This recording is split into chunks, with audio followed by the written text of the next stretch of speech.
When you first open Eduphoria, you will land on the Apps Selection homepage. Test construction takes place in the Aware app. Click on Aware to open the app. When arriving on the Aware homepage, you will see a series of tabs along the left-hand side of the screen. The one used to create assessments is the Assessment tab. Click on that tab to open the assessment interface. Here is where you can search for and find tests that you and/or your team have created.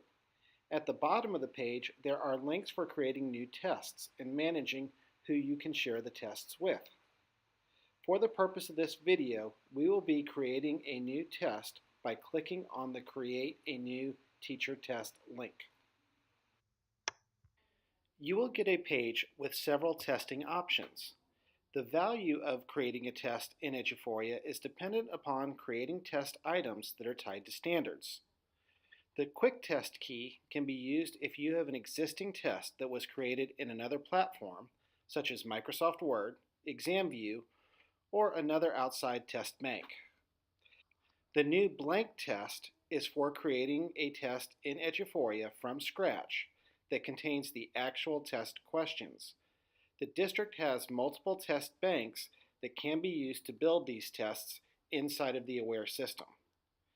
Copying a test allows the test authors to recycle tests that have already been created. We are recommending that teachers begin to create new blank tests because this allows teachers to administer the test online, by paper answer documents, or by manual entry of student answers. If you do the Quick Test key, online testing is not possible. On the next screen, you will enter your test details. Teachers will only be required to fill in the title and grade level. To help keep track of assessments you create, especially if these tests are shared with other teachers, it is critical to have a defined naming convention. The naming convention guide can be found on the NEISD Aware webpage under the Create and Scan Assessments link. Once you type the name of the test using the naming convention, click the Next button at the bottom of the page.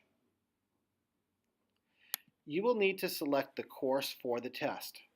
This step is important because it will provide you with the TEKS curriculum that you can use to associate questions with standards.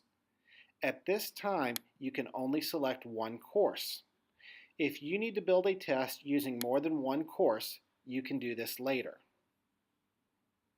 Once you have selected a course, you can click the Next button at the bottom of the page. The next screen will proclaim that you're done, but this is just the process of setting up the test. Next comes the bulk of the work in creating an aligned assessment that is tied to student expectations. This work will be covered in the next module. Click the Finish button and start Module 2.